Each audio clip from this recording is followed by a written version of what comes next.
A Luísa Martins vai trazer a avaliação de ministros do Supremo Tribunal Federal sobre a proposta. É importante essa avaliação porque a gente sempre escuta que há conversas com medidas mais sensíveis e que tangem ali o trabalho dos ministros do Supremo. Há sempre consultas feitas aos ministros para medir a temperatura, né? E o que chega ali do Congresso Nacional, da Câmara dos Deputados inicialmente, é de que não existe ali um trabalho sendo feito de bastidor para que essa proposta seja aceita no Supremo. A Luísa traz uma apuração diferente, Luísa. Desde o primeiro momento você tem escutado de ministros que não havia possibilidade dessa proposta não ser considerada inconstitucional se eventualmente fosse aprovada no Senado, o que não aconteceu, e contestada no STF.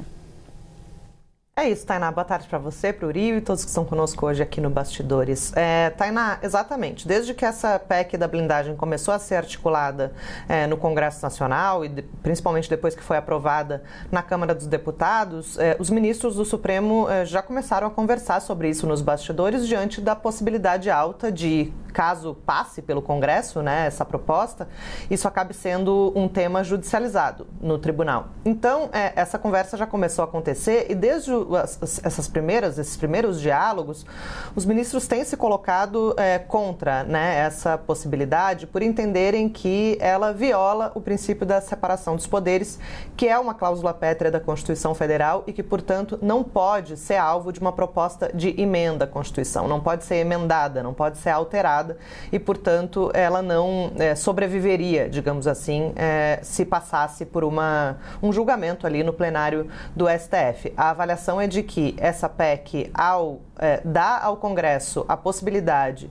de barrar a abertura de ações penais contra parlamentares, né, contra deputados e senadores, ela esvazia o Poder Judiciário, ou seja, o Congresso poderia barrar a abertura dessa ação penal, mesmo que o STF, a Justiça, entendesse haver indícios de autoria, de materialidade de crimes cometidos por congressistas. Então, essa é a avaliação que é compartilhada ali por boa parte dos ministros que conversam sobre isso nos bastidores. Isso também é uma avaliação, a gente trouxe isso aqui no Bastidores CNN, é uma avaliação da cúpula da Procuradoria-Geral da República também, a gente trouxe isso ontem, né? Há uma leitura de que significa uma autoindulgência concedida, né, pelos deputados a si próprios, diante do avanço de várias investigações que tramitam no Supremo, principalmente no que diz respeito a desvios, né, e a irregularidades na destinação de emendas parlamentares. Muitos desses processos já estão bastante avançados, alguns em vias de serem levados a julgamento em colegiado, né, nas turmas do tribunal, e outros ainda em fase inicial de investigação, mas com a possibilidade de virarem, eventualmente, se houver uma denúncia, uma ação penal concreta, que é a ocasião em que esses parlamentares viram formalmente réus na Justiça. Então, esse é o contexto que tem sido observado, né? Uma tentativa clara de os deputados salvarem a si próprios, né? E evitarem a todo custo virarem réus perante o STF, que tem sido bastante rigoroso em alguns desses casos, envolvendo atos antidemocráticos, que, enfim, implica ali vários parlamentares aliados do ex-presidente Jair Bolsonaro, e também, como eu falei, no caso das emendas parlamentares. A gente viu na semana passada, Tainá e Uribe, o ministro Dias Toffoli notificando, né, pedindo explicações para a Câmara dos Deputados a respeito do que o Uribe vinha falando em relação ao parecer da OAB, em relação ao rito que foi adotado na Câmara para aprovação da urgência dessa proposta, né? E aí o ministro Dias Toffoli pediu essas informações, deu 10 dias para essas informações serem juntadas ali ao processo, mas provavelmente haja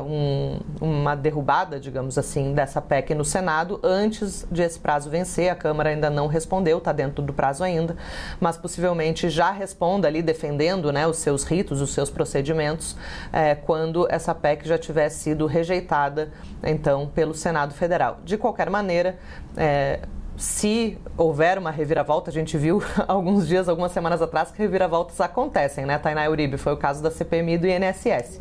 Mas, se não houver nenhuma reviravolta e se mantiver essa tendência de enterrar essa PEC da blindagem no Senado, possivelmente ela acabe desaguando, digamos assim, para o STF, que vai provavelmente, pelo que se desenha do cenário atual, declarar a inconstitucionalidade dessa PEC por esvaziar o Poder Judiciário, por considerar, por prever ali uma autoindulgência, né? uma possibilidade ali de os parlamentares salvarem a si próprios de eventuais ações penais, e isso também acaba violando não só a separação dos poderes, mas o princípio também da moralidade que está previsto na Constituição.